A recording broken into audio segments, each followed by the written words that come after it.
Well, hello, friends. Welcome once again. This is Syracuse Basketball Postgame presented by Krause Health.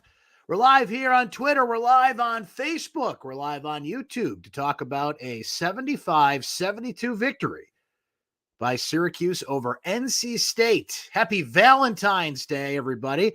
Happy we learned Bruce Springsteen's coming back to Syracuse Day, everybody. And happy Victory Day for Syracuse. Their third straight win's been a minute since Syracuse had been on the court. They played Florida State last Wednesday, took nearly a week off, had their bye weekend, if you will. And what a game at the Dome tonight. A back and forth game, but Syracuse played 40 minutes of great basketball and answered NC State at every opportunity. The Wolfpack just couldn't get off a good play at the end of the game.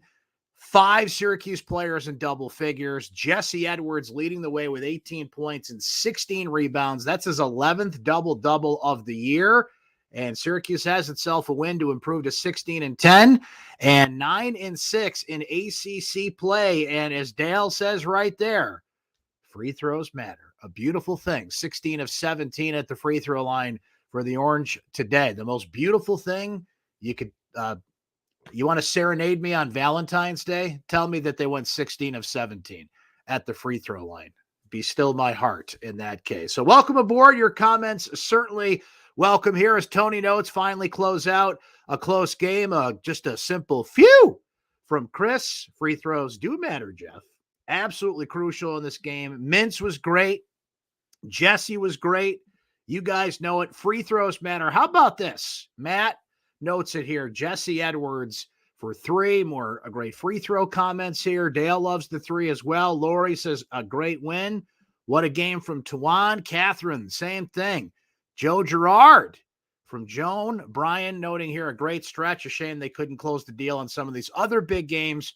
And earlier in the season, losing to Bryan and Colgate. Duke is likely not to be a quad 1 win when they get it, if they get it. Duke getting a win over Notre Dame tonight, by the way, 68-64. I said on the radio today, guys, and I'll keep highlighting some of your comments here while I tell you about this. So what I said on the radio today, I just had this feeling that Syracuse had to do something weird to beat NC State. I didn't feel like they could kind of take them on straight on. NC State certainly did not. We'll go over the numbers here shortly, but they didn't shoot as well from the three-point line as they usually do. They turned the ball over more than they usually do. So that kind of qualified as weird. But for Jesse Edwards to hit a three-pointer, that right there is just strange. He was wide open. He took his time. NC State did not defend the play. And why would they? Because Jesse has never hit a three-pointer. Why start now? But it was Judah Mintz who had a clutch three-pointer. And Judah was great, one of 5 Syracuse players in doubles, as we'll go over here shortly. So I would think that qualifies as weird. Matt notes a strong game for the starters out there tonight. Sarah noting a feeling a lot of you have. They finally closed out a close game. Jesse, Judah, and Joe, oh my, go Orange. More great free throw comments there. On that note, Ira saying one of the most well-rounded games they've played this year. And that's it. They finally closed a close game. The Pitt game, they were down by 20. They lose by 2. The Virginia game, they cut down to 5. The Miami game, they lose by 4. And North Carolina, they lose by 4. You know it, Mark. Those free throws matter, baby. And tonight, they made the plays down the stretch. They made the stops down the stretch they needed. What a game from Jesse. We're kind of spoiled seeing Jesse Edwards get yet another double-double. But look, DJ Burns was manning him up earlier in the game. Jesse really struggled against the physicality. Burns is a tank in the paint. But once Burns got into foul trouble, it opened things up for Jesse. He started getting consistent looks around the basket. He was terrific at the free throw line tonight. And then in the second half, he just took over the game. Judah Mintz had another terrific second half. I believe he had 13 second half points, if I'm not mistaken. We'll go over the numbers here shortly. But, this team finally took the lessons they learned from all those close games earlier in the season. And guys, this is a good NC State team.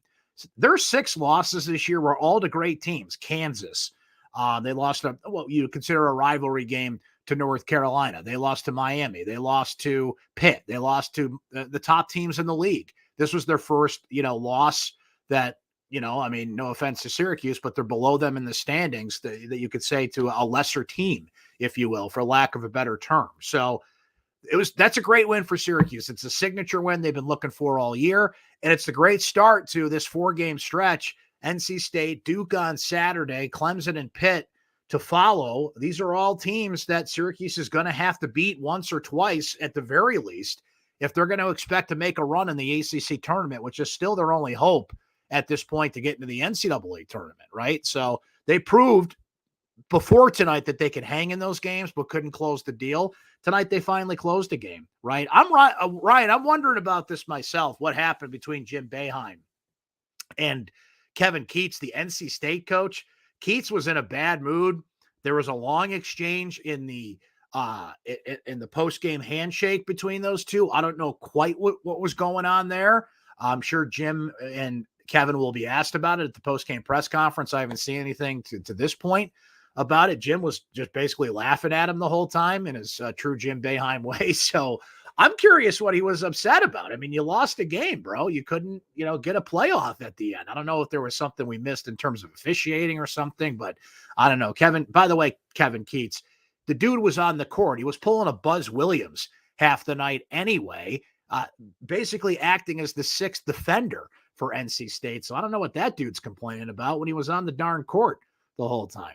Anyway, a few more comments from you guys to highlight here as Rob checks in from the beach. You got to love it. May want to recognize the fact the coach actually coached tonight. Matt says, how about 1 in a million fadeaway behind the basket bank from NC State? Doubt even Steph Curry could make that. I've never seen that before, Matt. So Terquavion Smith for NC State, he kissed it off the corner of the glass and in. I've never seen that before. I thought it went off the top of the backboard, which wouldn't count if it did, but it went off the corner of the backboard and in.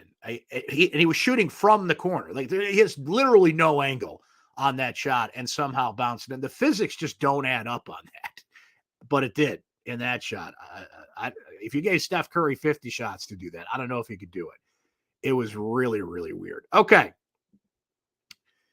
Steve. Incredible game by Jesse. Great numbers, great plays. Still working on his back to the basket game. Someday he'll go around Burns so fast it'll make him dizzy. But right now, he has problems getting past or going over big guys at this point. Burns is 275 pounds, as Michelle points out here. And at the end, Burns had the offensive foul. He led with his shoulder. Jesse sold it well. Joe had a flop in this game too, frankly. But they called it. Syracuse got it. Got Burns off the floor again, and that was huge for Syracuse. What a player he is. That dude's just a tank. He's like an offensive lineman out there playing basketball. But he can move and get to the hoop, and you got to give him credit for the kind of game he plays. That was a heck of a pickup for NC State. Let's look at some stats here, guys. You keep going at it in the comments, and we'll get back to you shortly. So Syracuse shoots 43%. That's 27 of 62. They were just 5 of 15 from three-point range, but NC State was 9 of 34. So they actually hit their average, but man, they had to take a ton of threes just to get there, and they were terrible in the first half. To jump back to that, they were 4 of 17 from three-point range. They end up 5 of 17 in the second half. Just a terrible game for a team that's normally pretty good from the three-point line. We mentioned the stat of the game for Syracuse, 16 of 17 at the free throw line. That's terrific. NC State only got to the free throw line 5 times in this game. The Wolfpack did out-rebound Syracuse 43-36. It looked like that gap was going to be a lot worse, but Syracuse fought back in it. There was an 11-0 run NC State went on in the first half that Syracuse fought back to overcome, had a 4-point lead at halftime. And key for NC State to even have a lead in this game, was awful as they shot from three-point range, were the rebounds. They were getting a lot of possessions. Those are really the key team stats. 5 Syracuse players end up in doubles tonight, and it was Judah Mintz who led the way with 20 points. 13 of those points come in the second half. He had 9 assists in this game and 1 turnover. Dishing the ball, I think he had 6 of those in the first half, made some terrific passes in this game, inside to Malik Brown a couple of times for dunks, finding Jesse in the paint, finding the open guy, but scoring when needed to, aggressive when needed to. He shot 7 of 12 tonight. That showed the high percentage looks that he was getting at the basket. So another terrific game for Judah Mintz. Jesse Edwards, we mentioned 18 and 16 on the night. What just, man, a double-double machine for the Orange. Joe Girard with 14 points, 4 rebounds. He had 3 steals in this game too.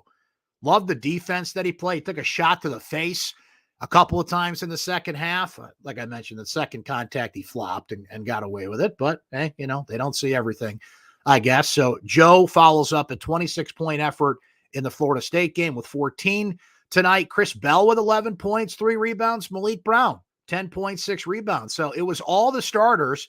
The bench only scores 2 points. The only guys that came off the bench tonight were Symir Torrance for 4 minutes, Benny Williams for 3, and Justin Taylor for 6, because they didn't need the bench. Starting 5, terrific for the Orange tonight. For NC State, you know, to hold Terquavion Smith to 14 points is actually a win. He went 5 of 16 from the field. He's one of the best scorers in the country, let alone the ACC, and you will take that. I mean, he hit some clutch threes to keep NC State in this. He was 4 of 12 from three-point range, but Joyner was 3 of 9. Morcell was 1 of 9 from three-point range. That is a huge stat, because that's one of the best percentage three-point shooters in the ACC. He came into this game shooting 45% from three-point range, so to hold him for 1 for 9 is significant. So Burns in and out of the game with foul trouble. He ends up with 15 points, as did Clark, just making a second game back to the lineup after missing a bunch of games due to injury. And we mentioned Smith with 14. So that's how it looked numbers-wise. Let's get back to what you guys are saying about this one here. As Sarah notes, must have had the rebounding advantage. I like Brown's maturity to tip the ball out across the half in the closing seconds. They actually did get out rebounded. We just noted it, 43-36, and still got the possessions they needed. And a happy Valentine's Day to you, Jimmy. Everybody get the, you know, I saw today that Felicia Leggett-Jack, Syracuse women's basketball head coach, got orange roses from her husband. Any other SU fans giving out the orange roses out there tonight? Antonio says, first top 25 win in 2 years. A great point there. First since January 23rd, 2001 against Virginia Tech.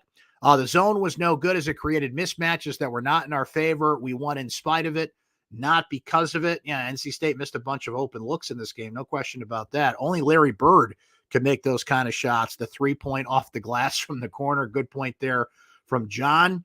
Different John says that Judah 3 to tie the game at 70 was another moment where the team stuck with it instead of folding in the close game. Nice to see hard work pays off. And John, I think Syracuse getting better in these clutch games, finally winning a clutch game, all has to do with Judah Mintz and his decision-making, the balance between offense and the 9 assists. He's tough. He's getting to the free throw line. He's not a great free throw shooter. He certainly was great there tonight. He took the 3 because it was open, and that's the only missing element from his game. And ultimately why I think he's back at Syracuse next year. I think they're going to throw him some more NIL money, and he's got to work on that 3-point shot. You can't do that at the G League. You can't do that at the next level. You have to go into the next level with some sort of outside shot, which he's getting there on, but not good enough on. But that was a huge 3-pointer to tie the game at 70. That's a great point there. Crowd was great, yelling air ball. There was consecutive air balls. As Blake notes here, Duke squeaked it out tonight at home. Big game this weekend. I'm kind of wondering what the feel of that Duke game is going to be. No Krzyzewski, Duke's Duke. You know, it's easy to root against Duke in a way. It's not a quad 1 game. They're not a ranked team. You're just kind of going off brand. It's going to be 30,000 plus. How about DeMar Hamlin is going to be sitting courtside with Adam Weitzman? Of course, our friend from the Buffalo Bills went down in the Monday Night Football game, was revived on the field, and became a huge inspiration for a number of people. And he was at the Super Bowl this past week, and he's going to be sitting courtside at the JMA Wireless Dome just 6 days later. So we're looking forward to Duke. We'll see what kind of environment it is, what kind of feel it is. It's going to be the biggest game of the year in terms of attendance for sure. Anthony saying, hey, Brent, hope all is well. Good win for the Qs. First win versus a ranked team in 3 years. Looks like this team is growing late down the stretch. They're, to use a Bruce Springsteen song, they are growing up a little bit. And again, that's Mintz. That is all Mintz. Not to give credit to other players who contributed. I think Chris Bell was better. I think that Malik Brown knows his role. He's not overdoing it. He's taking high percentage shots, getting rebounds. Jesse has been fantastic. I mean, there's not much more you can ask from him. Gerard, you need him in that anywhere from 14, 18, 20. If he wants to go off for 26 like he did the other night, kind of range. He missed a few threes that were close that could have had him even higher than that. The difference has been the consistency and the tenacity of Judah Mintz. I mean, that is what's getting this team over the hump. He's learning, he's adjusting, he knows what to look for, and he just has all those elements you can't teach in a player. As the kids like to say, he's got that dog in him, right? But now he can see defenses. Now he knows where to look for people. He had a great bounce shot in the paint to Malik Brown. Like all these little things he's picked up on, you can just see him getting better and better game by game. It's just downright crucial that he comes back next year for Syracuse. We'll see where that conversation goes, but he has just been great. Finally, some upwards traction, as our friend Brian notes here. Dare we say that Chris Bell has finally hit his groove? He's definitely been more consistent as of late, and you'll take 3 rebounds from him. As John notes here, took the words right out of my mouth here, John. Not 6 like last game, but Bell getting 3 is still him actively showing he wants to get better and rebound. I think he's got a shot at a huge year 2. Can't disagree with that. Skyler says this team's going to be hungry for a win over Duke. I certainly agree with that. Dennis still got the Eagles there in your avatar. Sorry about your Eagles. I think that was a terrible call at the end of that Super Bowl. It should have never been called. I'd rather see Jalen Hurts go up the field and try and win the game, but I'm not bitter or anything in that note. But Edwards is a higher percentage from threes than Coach Mack at 100%. I just, the joke there is that Jesse Edwards is shooting 100%, batting 1,000 from 3-point range. Jim Boeheim's got to let him shoot more threes, right? There's a joke in there somewhere. Steven says, remember when Virginia Tech couldn't hit in the first game and couldn't miss in the second? If Syracuse plays NC State again, watch out for a reversal. And that's just it, Steve. We've talked about it on the radio show. Look, if you're going to go to Greensboro and go on some kind of run, it's crucial that Syracuse starts on day 2, and they're certainly on track to do that at this point. So you're going to get like a Florida State type team on day 1. And then you got to punch up because you're going to get a team on Thursday that's had the double bye. NC State still on track to be one of those teams. Duke is not, but Pitt and Clemson certainly will be at this point.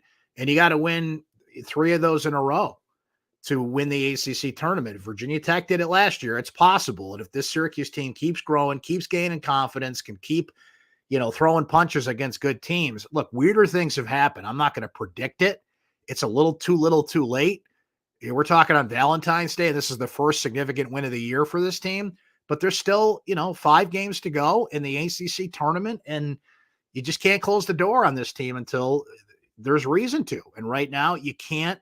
They're not in the NCAA tournament. They're fighting for an NIT bid at this point. But if they prove they can hang with these good teams, then, we just got to watch and see what they do down the stretch here instead of shutting the door on everything. Robert wants Syracuse fans to show up for Duke. I mean, I'd be stunned if there was less than 30,000 people for that game. That is the social event of the year in Syracuse until that Springsteen concert later in the year. Oh, baby. Bruce Springsteen and the E Street Band coming back to the Q's. I hope the ticket prices are somewhat reasonable for that. The ticket situation for the arena tour, when they went on sale, people that try to get Taylor Swift tickets certainly know what I'm talking about. Like, they better fix that mess because I'm not missing Springsteen in my backyard. So get on that, Ticketmaster. Rob says, big win tonight. NC State has maybe more weapons to attack our zone than even Carolina or Virginia. I'd rather not play NC State in the ACC tournament. Rob making the same point that Steve made a little earlier. Anthony says that zone gives up too many offensive rebounds in crucial times. I wish they had a good goal man in a tight game the last few minutes. What's the use of playing zone if you're giving teams extra, I think you meant possessions in that point. Michael saying that Jesse did miss more bunnies than Elmer Fudd. I'm going to steal that line from you, Michael. That's good. But the 3 was huge. And even when he was missing all those bunnies, like Elmer Fudd, He's grabbing rebounds. He was swiping possessions away. You know what I forgot to look at? Let me circle back to the stats. So NC State came into this game averaging just 9.8 turnovers per game. It's one of the lower rates in the country. There it is. They had 12 turnovers. So the fact that Syracuse is able to up that number just get a few more possessions was huge in a close game. And let's see what Judah's steals were. Judah averages 2 steals a game, which is tops in the ACC. It's one of the best rates in the country for a freshman or really any player. And tonight, Judah, he actually didn't have a steal, but Gerard and Edwards both had 2 in this game. So that kind of made up for what Judah usually brings you in that situation. Keats erred in waiting too long to put Burns back in the game, as Paul notes here, giving Syracuse the advantage the last 8 minutes. Dale brings it up here. Kyle Filipowski, certainly going to be a challenge for Syracuse. Filipowski, I didn't see what he did tonight for Duke. I know he was back in the game, and that's another interesting matchup. Not the same as Burns, who's a tank, but Filipowski is the front runner to be not only the freshman of the year, but maybe the player of the year, along with Smith and a couple other guys in the ACC at this point. So that is going to be really interesting to see that matchup. Dennis says that Mintz has a lot of Pearl in him. He does. And he also has a lot of Johnny Flynn in him. And Johnny Flynn and Mintz are the only, what was the stat I saw today? The only freshmen that have averaged over 15 points, I believe, per game at their positions since, I don't know, like, I have to go back and look at you know what? I think I still have it here. Give me a second here. Where is that here? Maybe I don't have that particular stat. I know I came across that today. Here it is. Since 1981, only one Syracuse freshman guard has scored more per game than Mintz. That was Johnny Flynn, who averaged 15.7 points in 2008. Mintz is at 15.4 points. It's basically the same. So that's a great comparison to Pearl, but he's got a lot more Johnny Flynn in him at this point. Dave says, it felt like I was in Syracuse today. It snowed in Vegas. Wow. Speaking of weird things, I said earlier that something weird had to happen for Syracuse to win this game. If it was snowing in Vegas, maybe that's what made the powers that be in Vegas implement Syracuse as a 1-point favorite in this game. A lot of people, for entertainment purposes only, love Syracuse in this. Syracuse was -1, and Syracuse cashed out for everybody that had a little cash on the Cuse out there tonight. Yep, first win over a ranked team since January 29, 2001. Steven says that 21-10, 14-6 would be a hard record to ignore. That's if Syracuse can run the table at this point. I don't see that. Al thinks 22-11, 13-7 goes dancing. Yeah, but you got to look at who those 13 wins are. Is there enough there? Like if you get NC State, Duke, Pitt, Clemson, that's 4. It's actually 3 quality wins. Like as weird as this sounds, I don't know how much Duke's going to count in that category if they keep sliding, but the committee will certainly have a little bias there. I don't know if that's enough to get you in. I really don't. I think Syracuse really dug itself a hole, but I've been wrong before, right?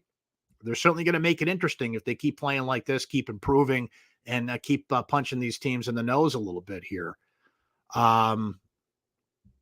Did Pearl and Johnny have a baby named Judah? That's like the morph of those two at this point. Jim says, I remember when 10 wins in the ACC got you in. Yeah, but the problem is look at some of those wins, right? This is Syracuse's first signature quality win. I guess you could put Virginia Tech in that category, but out of the ACC, remember the losses to Bryant and Colgate are going to sting for Syracuse.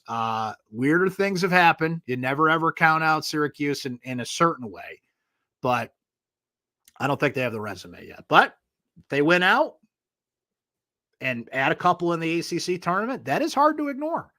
And we all know the committee is going to have a little recency bias as much as they look at the quad system and have to look at the whole season as a whole.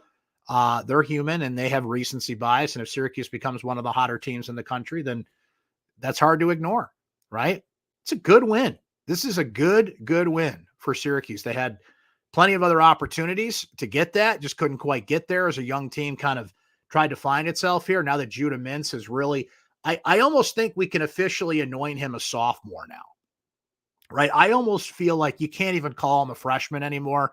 At some point, usually right around now, freshmen become sophomores.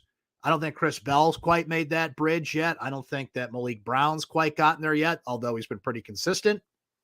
He's still got a lot to learn and has to up his offensive game.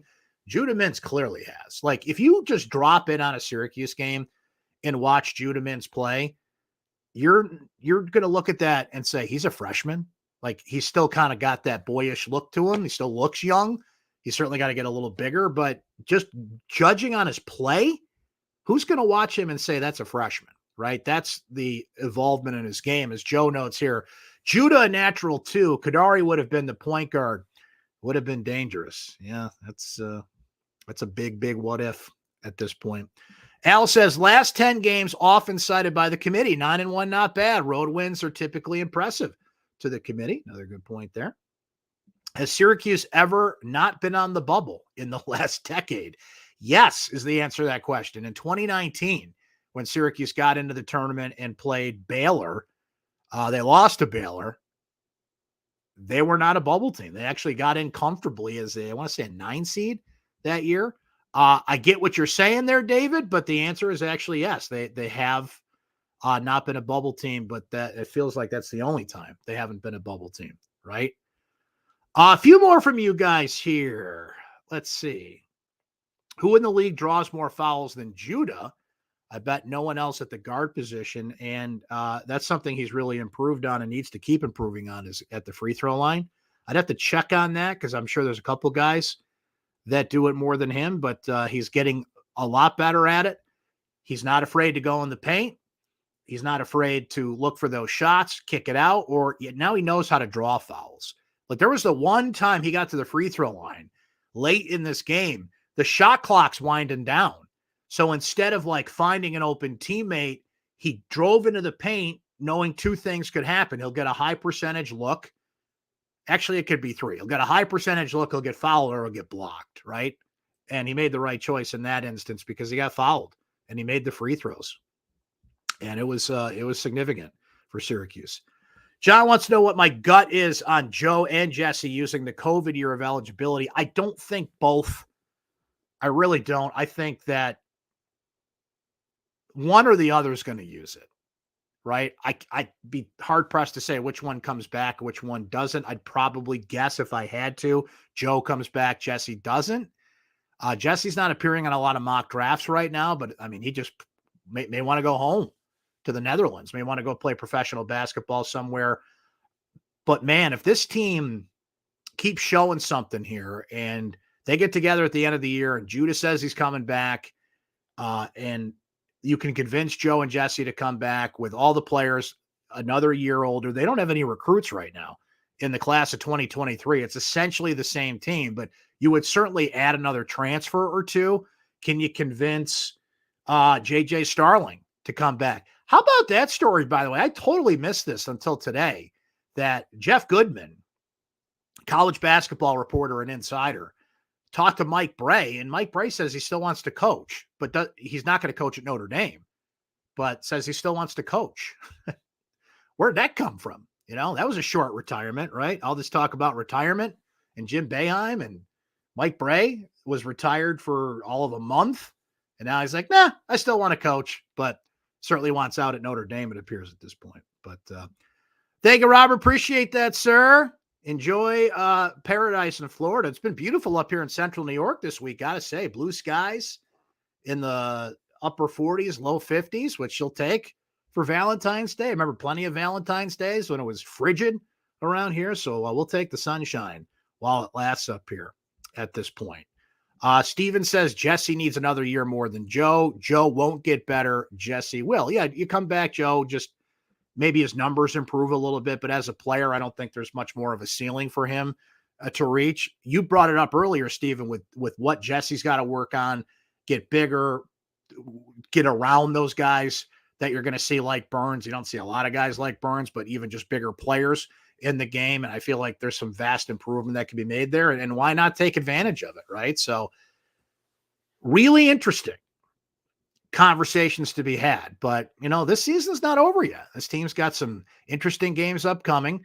We'll be back Saturday for our next post-game show after Syracuse takes on Duke. It's a 6 o'clock tip at the JMA Wireless Dome. Orange Weekly coming your way Thursday. Programming reminder, we stream on all these same channels. Thursdays at noon, we'll add a little lacrosse discussion into the mix. Both Syracuse teams have Maryland coming up this weekend in respective top 10 matchups. The women's team is a top 10 matchup, top 5 matchup, actually. The men's team just got into the rankings this week, so we'll talk some lacrosse and some hoops and whatever else comes up in the SU sports world the next couple of days. So that's what's coming up. Come on back Thursday at noon for Orange Weekly, post-game after the Duke game on Saturday night, or I'll watch it anytime. Archived here on YouTube, on Twitter. We put the post up on syracuse.com as well. We embedded in my recap on syracuse.com. Always easy to catch the replay if you can't be here live, but you should be here live because you can talk to the people, right? Do I hear optimism? I don't know. They keep playing like this. Maybe we can let optimism back in the door here. For now, happy Valentine's Day. Happy Bruce is coming back to Syracuse Day. And enjoy the rest of your week, friends. We'll meet again Thursday for Orange Weekly and after the Duke game on Saturday. Thanks for hanging with us tonight. This has been Syracuse Basketball Postgame, presented by Krause Health. Syracuse with the win. Finally got that ranked win and that signature win they've been looking for, taking down NC State tonight, 75-72.